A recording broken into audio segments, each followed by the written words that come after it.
informa. Opinião. Chegando o professor Carlos Silva com análise social de hoje. Professor Carlos Silva, qual o tema de hoje, professor? Nosso tema de hoje é um governo paralelo. Vamos ao comentário. Pois é, nós estamos observando durante esses quase 4 anos de governo Bolsonaro, e tem alguns pontos que nós precisamos ponderar e analisar com bastante atenção. Parece que o governo Bolsonaro, ele trouxe com ele um governo junto. O que é que eu quero dizer com isso?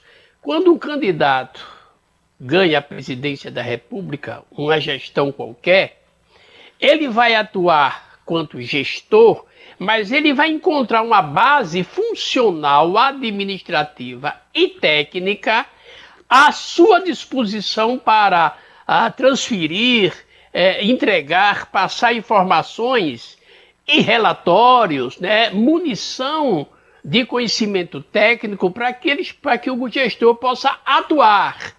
O gestor apenas escolhe alguns ministros para estarem na frente da pasta ou secretarias. Mas essa máquina funcional, e consequentemente 80% dessa máquina em todos os setores, eles são de pessoas concursadas, efetivas e capacitadas, não é? Essa máquina funcional constituída pelo Estado de Direito, parece que ela foi anulada. Junto com o governo Bolsonaro, com o projeto Bolsonaro, veio uma espécie de engrenagem clandestina em todos os setores para desconstruir toda a história da nação, quanto sua colonização, quanto o seu processo de democratização ou de redemocratização, e ao mesmo tempo também atuar na questão cultural e religiosa, tentando interferir, aliás, colocar princípios e valores totalmente voltados para uma facção, digamos assim, uma parcela da sociedade que não tem nada a ver com o pluralismo cultural e com a tolerância social. E aí, quando você observa que o ex-presidente Lula, quando falou, teve uma fala de visita a deputados, observa o seguinte: primeiro, o sonho de um deputado é poder sair na frente da sua casa e conversar com um grupo de pessoas. Ora, como foi a reação deles? A reação deles foram milicianas, foram reações violentas, reações que não tem nada a ver com o processo democrático, não tem nada de definir que é legítima esposa, legítima defesa. Legítima defesa é quando você, em estado exagerado de risco, não é? Dentro da sua casa ou numa situação de risco, você toma a decisão a única para salvar a sua vida. Mas se você tem um grupo de pessoas em frente de casa, a primeira coisa que eu tenho que pensar é no Estado de Direito, que para isso criaram mais fácil acessibilidade através da Polícia Militar e assim por diante. Mas a primeira coisa que pensaram foram em armas, matar, atirar. E aí o que é que vem acontecendo? De repente você tem um áudio vazado, pela imprensa, de que pessoas ganharam os cargos no governo federal para matar, anular, apagar o arquivo Adriano Nóbrega. Consequentemente, a história do governo Bolsonaro está ligada diretamente à questão da delinquência, do tráfico e do milicianismo. Basta observar a história social dos seus familiares e dele, quando automaticamente chegou até homenagear milicianos. E aí vem também o Facebook e identifica militares como chefe de perfis que passava fake news sobre a Amazônia, ou seja, informações totalmente não verídicas, mentirosas, para desconstruir a real informação sobre a Amazônia. Então, quando você vai para a visão econômica, você vai encontrar o quê? Você vai encontrar a inflação, a maior inflação durante esses últimos 28 anos. onde temos 600% de óleo de aumento, 161,48% de cenoura e 30% da cesta básica. E esses números, ele literalmente indica que existe uma preocupação do governo Bolsonaro em atender uma parcela do mercado e não a parcela maior que é a nação brasileira. Então há uma lógica em funcionamento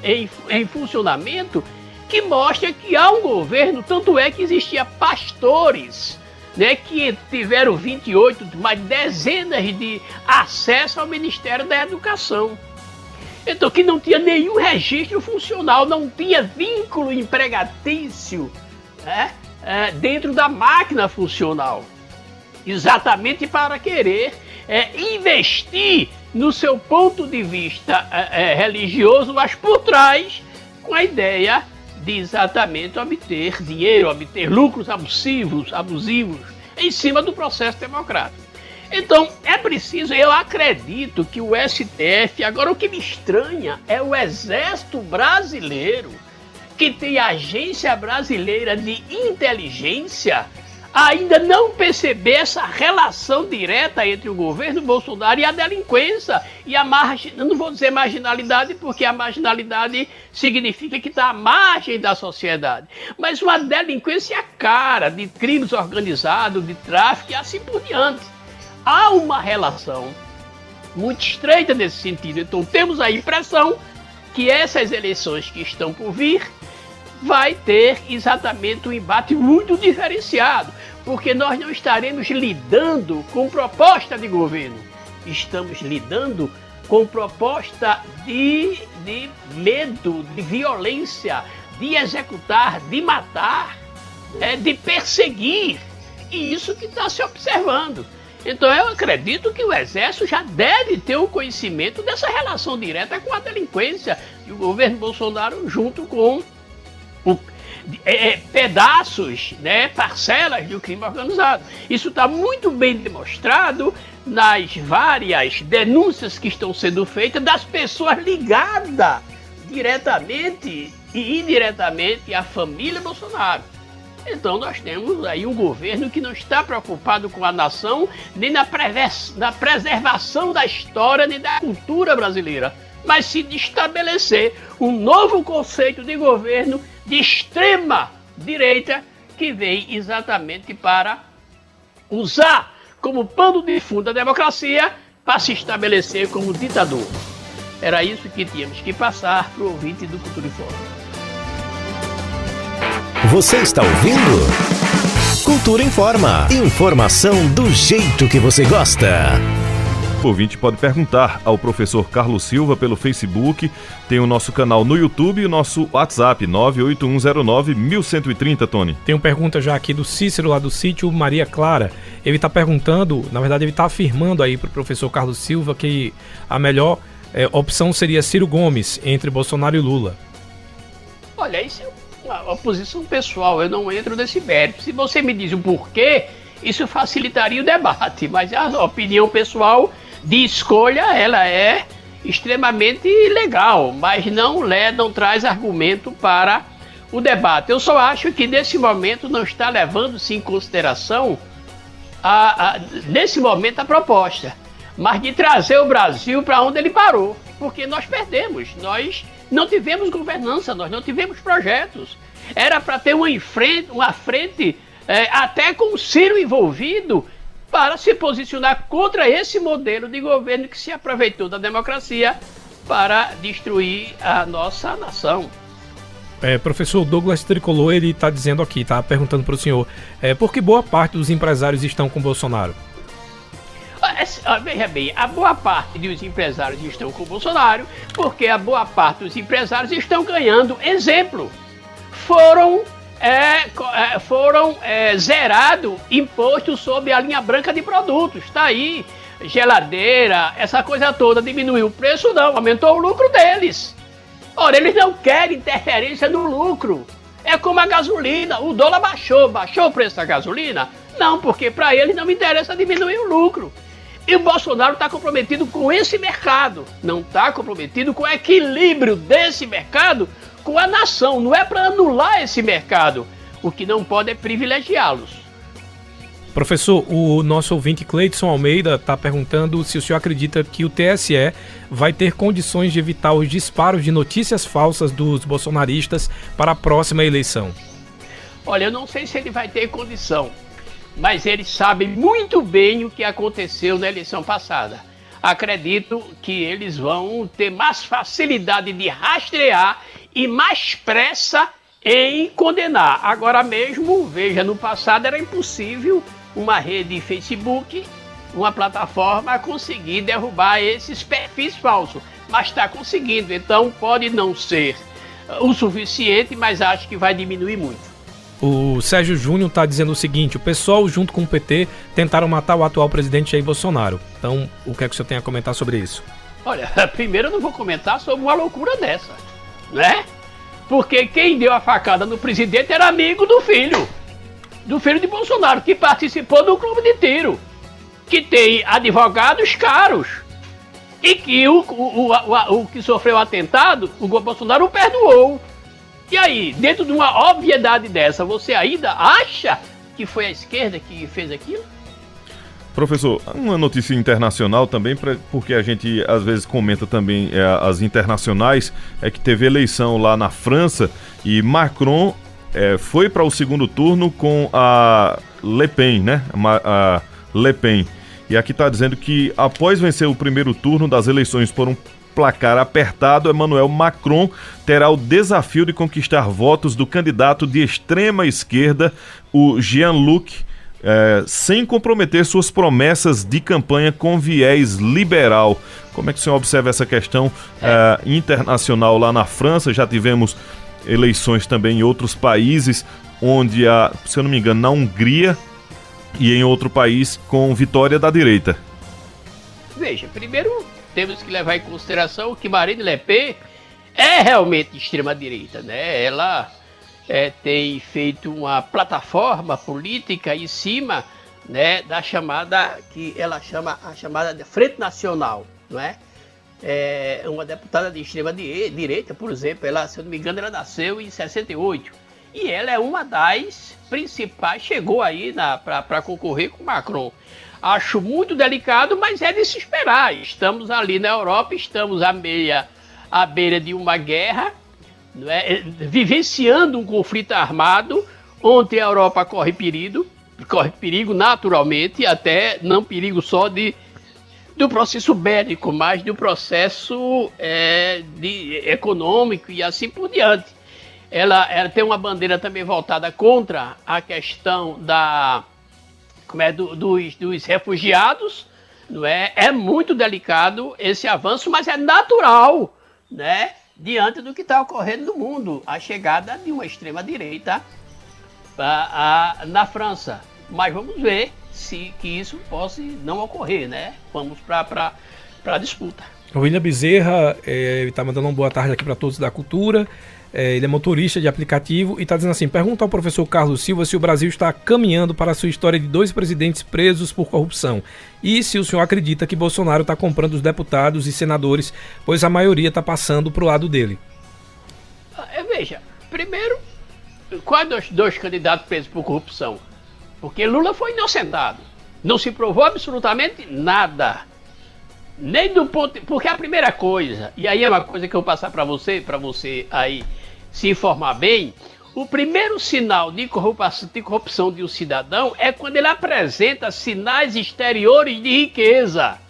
Lula nem isso tem, né?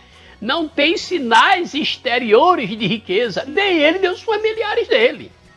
Então acho que está havendo corrupção da pior forma do mundo no governo Bolsonaro. Eu acho que a tendência de comprar... porque agora vai ser fácil o Bolsonaro comprar parlamentares, porque os parlamentares não estão mais preocupados com o Bolsonaro, mas estão preocupados com os dividendos dos votos que ele poderá obter junto com o Bolsonaro, porque afinal de contas Bolsonaro tem seus 15, 20% de eleitores. Professor o Vital Medeiros, lá do bairro Mandacaru, está dizendo: professor, desde quando o Adélio é amigo da família de Bolsonaro? Simples. Quem é que praticava tiro? no clube de tiro junto com o Bolsonaro? Com o Flávio Bolsonaro. Quem?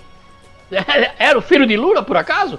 Você acha que o Abílio podia pagar uma aula de tiro? Por que ele estava no mesmo clube que estava o filho do que ele ia provocar o atentado? Será que ele era tão inteligente, né? De uma performance econômica tão rica que conseguiu entrar naquele clube de tiro e planejar um assassinato de um presidente com uma faca, nem sequer com a arma inteligente? Professor, na verdade ele não estava seguindo, não? Ou ele era mesmo, de fato, amigo do filho do presidente? Não estava seguindo, não fazendo os mesmos passos do filho do presidente? Isso. Você acha que Abílio tem esse nível intelectual, esse QI de inteligência dos grandes espiões russos e americanos? Você acha que ele fala 2 línguas? Ele fala que você acha que ele tem condição de se hospedar num hotel 3, 4, 5 estrelas? Você acha que a performance, a história funcional dele, história acadêmica, a história social, lhe dá a condição de ser tão inteligente assim? É absurdo se imaginar que o Adélio chegou ali passando por uma multidão de 10, 20 mil pessoas, com mais de 30 policiais, todos eles com treinamento de arte marcial, e ele sair sem um arranhão. Professor, só atualizar aqui o ouvinte da gente que está acontecendo um incêndio ali na Feira do Troca, tá? Aí o pessoal está perguntando aqui pra gente se alguém sabe o que é que está acontecendo, já repassando essa informação. Está acontecendo ali um incêndio naquele setor da Feira do Troca, e aí a gente tem informação que o Corpo de Bombeiros já está no local. Tem mais uma pergunta aqui. Tem um dos ouvintes dizendo, o Tiago Jefferson dizendo assim: só está faltando o senhor dizer que foi o filho que mandou dar uma facada no pai. Não só está faltando. Eu estou dizendo que a faca não existe, que a facada não existiu. Não está faltando. É um raciocínio lógico. O juiz não condena porque viu o crime. O juiz condena porque ele observa a materialização do crime através das provas. Ele não precisa ir. E é sinal claro de que houve uma armação. Você acha que Vem cá. Primeiro, pergunte-se a você, quem está pagando os advogados de Abílio? Essa é a questão, muito simples. Segundo, você acha mesmo que Bolsonaro e companhia, que anda com revólver na cintura, cujos seus deputados, que tem essa visão violenta contra o Estado de Direito, iria deixar um sujeito vivo? O que foi que vazou agora?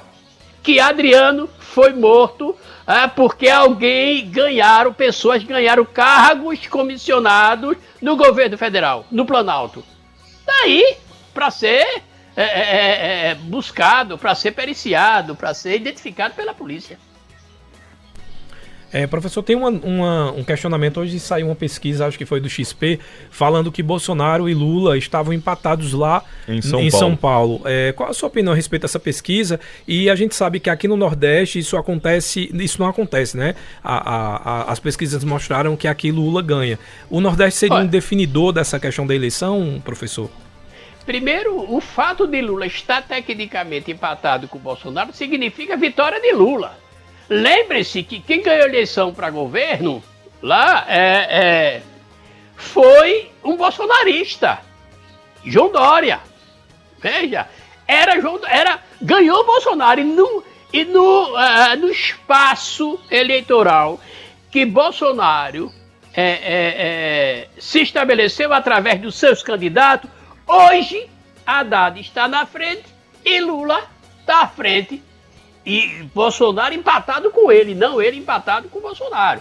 Então isso é uma vitória para Lula, até porque o maior centro, eleitoral do país. É o maior colégio eleitoral do país. Inclusive a pesquisa XP foi realizada de 6 a 9 de abril de 2022. Lula, 34% das intenções de voto, Bolsonaro, 30%. Terceiro lugar, Ciro Gomes, do PDT, com 8%. Aí depois, Simone Tebet, André Janones, Felipe Dávila, Vera Lúcia, José Maria e Mael, 1% cada. Agora, 13% não votariam em nenhum ou branco e nulo. E 4% não sabem ou não responderam. Nas simulações de segundo turno, Lula tem 47% contra 36% de Bolsonaro. E na simulação de segundo turno, 15% não votam em nenhum.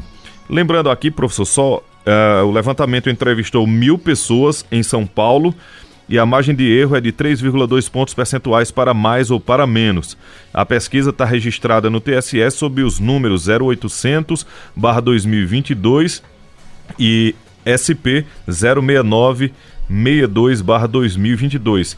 Professor, esse número do primeiro turno, 34% contra 30%, e também aqui dos que não votariam em nenhum, 13% no primeiro turno. Já no segundo turno, 15%. Esse é o percentual que vai definir a eleição? Esses 13%? Eu acho que sim. Vai diminuir um pouco essa abstenção, porque naturalmente ainda falta a campanha verdadeiramente sair para a rua. Então muita gente que está em cima do muro, muita gente que nesse momento tem uma decisão de não voltar, vai poder rever o seu voto. Mas é nessa margem, sim. Professor, muito obrigado pelas suas informações. Até amanhã. Até, no caso, hoje é segunda, até quarta-feira. Quarta-feira. Então até a quarta-feira. Até quarta-feira, André Santiago. Até quarta-feira, todo Marcel. Até quarta-feira, ouvintes do Cultura e Forma. Forte abraço.